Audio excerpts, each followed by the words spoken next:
बेटी बनी बहू। ये कहानी उस डरी हुई लड़की की है जिसकी शादी 3 महीने में तय हो चुकी है। अरे क्या रमा, क्यों उठ गई बेटा इतनी जल्दी? थोड़ी देर और आराम कर लेती ना। नहीं माँ, ठीक है, कोई बात नहीं।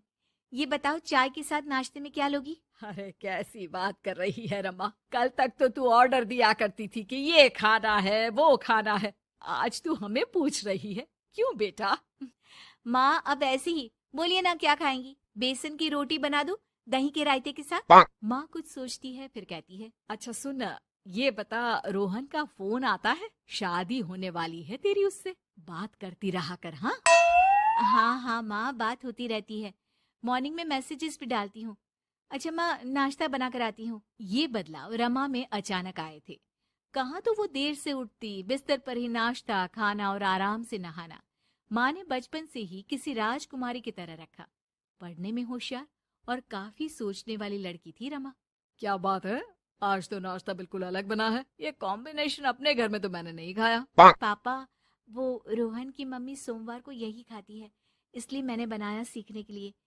ठीक नहीं लगा तो कुछ और बना देती हूँ। अरे नहीं नहीं, हमारी समधन जो खाएगी हम भी साथ बैठकर वही खा लेंगे। वैसे इट्स वेरी हेल्दी। हाँ रमा, गुड, वेरी गुड। पापा के मुंह से तारीफ सुनकर रमा खुश हो जाती है। वो रोहन को फोन करती है, पता है पापा ने मेरे हाथ के नाश्ते की तारीफ की, बोल रहे थे it's very tasty Rama. Good good, सही है। अच्छा देखो, कल मम्मी पापा कुछ भी ग्रीन वेजिटेबल का खाते हैं, जैसे पालक पनीर या फिर मिक्स सलाद के साथ ब्राउन ब्रेड। तुम बना लेना कल, और हाँ पिक्स शेयर करना, मैं माँ को दिखा दूंगा। ठीक है, भेज दूंगी। अगले दिन रमा फिर कुछ नया बनाकर रोहन को फोटो भेजती है। अपनी माँ को दिखा देना, ये मैंने बनाया है। तभी वहाँ उसकी माँ आ जाती है। ये क्या बेटा, ये हाथ कैसे चल गया तुम्हारा? अरे कुछ नहीं माँ, वो तो बस ऐसे ही। आप बताओ ना, क्या चाहिए? अरे कुछ नहीं बेटा, ला मैं हाथ में दवा लगा देती हूँ। माँ हाथ में दवा लगा रही थी कि पता नहीं रमा क्या सोच रही थी। थोड़ी परेशान सी थी। क्या हुआ रमा, क्यों परेशान लग रही हो? रोहन से कोई बात हुई है क्या? नहीं माँ, आज जो बनाया उसकी फोटो मांगी थी रोहन ने, दे तो दी, लेकिन अभी तक कोई रिप्लाई नहीं आया। माँ कुछ सोचती है, फिर रमा के फोन से उसके जले हुए हाथ की फोटो खींचकर भी रोहन को भेज देती है। अरे माँ, ये क्या कर रही हो? वो सोचेगा कि मुझे काम करना आता ही नहीं। हाँ तो सोचने देना, पढ़ाई में नहीं मिल पाता था वक्त, जितना सीखा है काफी है। वक्त के साथ ही खाना बनाना, घर संभालना सब कुछ आ जाता है। थोड़ी देर में रमा के फोन का मैसेज बजता है। रमा के पास रोहन का फोन आ जाता है। माँ को ये खाना देखने में ही अच्छा नहीं लगा, बोल रही थी कि तुम्हें बोल दूं कि अच्छे से बनाना सीखे। ना हो तो कोई क्लास ज्वाइन कर ले, मैं पैसे दे दूंगा।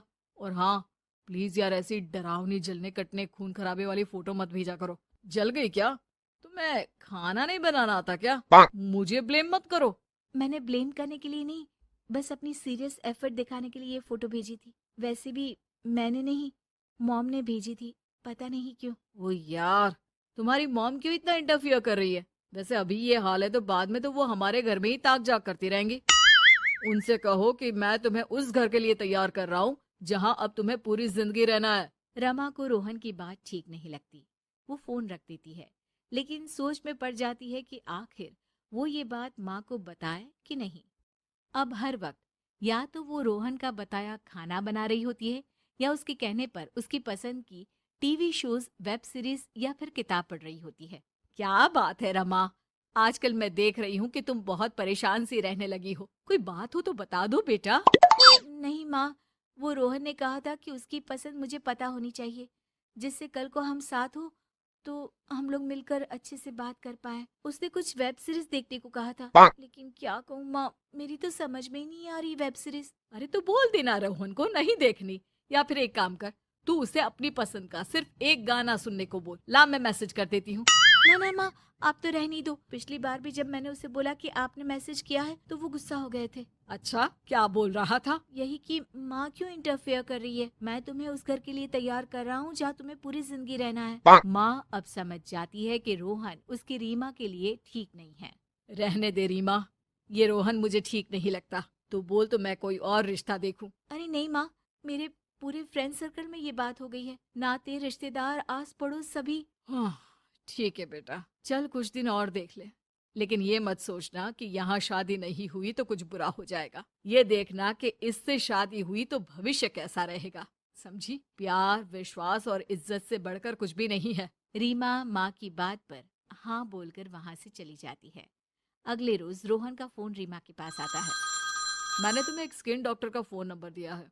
माँ बोल रही थी कि तुम सांवली हो और दिखने में भी नैन नक्श थोड़े। एक काम करो ना, तुम इनसे अपना ट्रीटमेंट शुरू करवा लो। होप कि थोड़ी देखने लायक हो जाओ। आज तक रीमा से किसी ने इस तरह बात नहीं की थी। वो ये बात सुनकर सीधे शीशे के सामने खड़ी हो जाती है।